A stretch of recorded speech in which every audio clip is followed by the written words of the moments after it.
us now is George Gascon, the former district attorney for the city and county of San Francisco, the former police chief in San Francisco, and he once served as a deputy chief with the LAPD. He's running for LA County District Attorney. So, Mr. Gascon, summarize your candidacy for us. I think there are three very important points that make a difference between myself and my opponent. When you look at safety and you compare what has occurred in LA as compared to what has occurred during my tenure in San Francisco, you will see that we incarcerated at a quarter of a rate that LA has, but our violent crime went down. During the current administration in LA County, we have seen a 27% increase. When you talk about reform, she has opposed every single aspect of reform. And what we know is actually that one of the ways that a DA can contribute to homelessness is actually by criminalizing behavior that should be diverted and creating opportunities for house and employment and security. When we talk about accountability of police, we have a DA that has taken in excess of $5 million just during the general election, over 600 police killings, and we don't see accountability coming from her end. In fact, she is so conflicted that the Attorney General just recently took a case away from her. So I think that you're talking about safety, you're talking about reform, you're talking about accountability. And by the way, I don't think any of this can travel individually. In order for our community to be safer, we need to move into the 21st century. In order for our community to be safer, we must hold ourselves accountable because we need to have the credibility and the legitimacy of all of our communities, and just not some of our communities. So I think those are the major differences. Regarding police accountability, 49er quarterback Colin Kaepernick says he started kneeling at the national anthem after the shooting of Mario Woods by police in the Bayview district of San Francisco, and the fact that your office didn't prosecute the officers, so that you have your own issue with police accountability. Respond to that.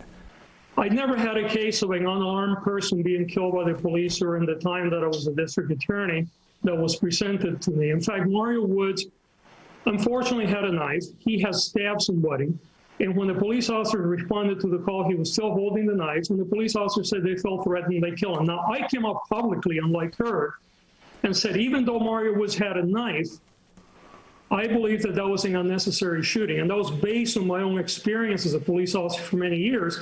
And then I went on to campaign and work with the state legislators to successfully pass a law that now reduces when a police officer can use deadly force.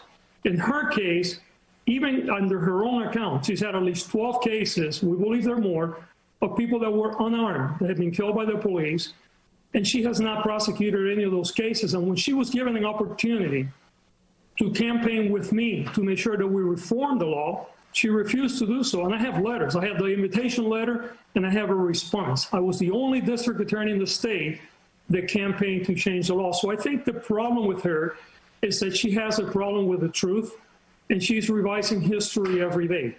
Your support for Measure J on the LA County ballot, which the sheriff and the chair of the Board of Supervisors says is a defund the sheriff's department effort. For those concerned about the spike in homicides we're seeing in LA County, why is reducing the number of deputies on the street a good idea? Let me ask you something, Conan. When we reduced the funding in education, did anybody pledge to you that the reduction in education was going to cause more crime? The answer is no.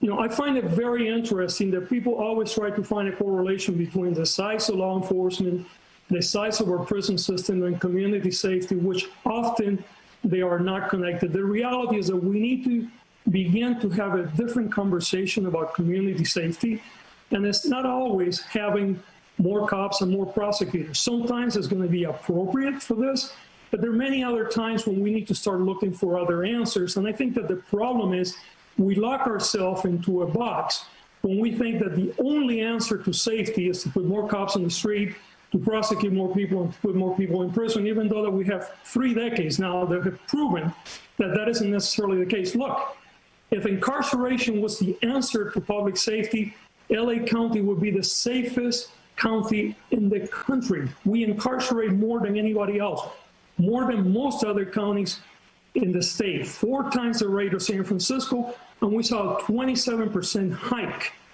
in violent crime during the current administration. So we need to begin to and analyze what is the impact of our work, and where we need to have more officers, let's do so, but let's not automatically jumpstart and think that that is the only answer, because we have now plenty of evidence that that's not always the case. What has this campaign been like for you personally? Yeah, you know, Conan, this is a very personal campaign for me. This is my return home. This is a place where I raised a family. This is a place where I grew up.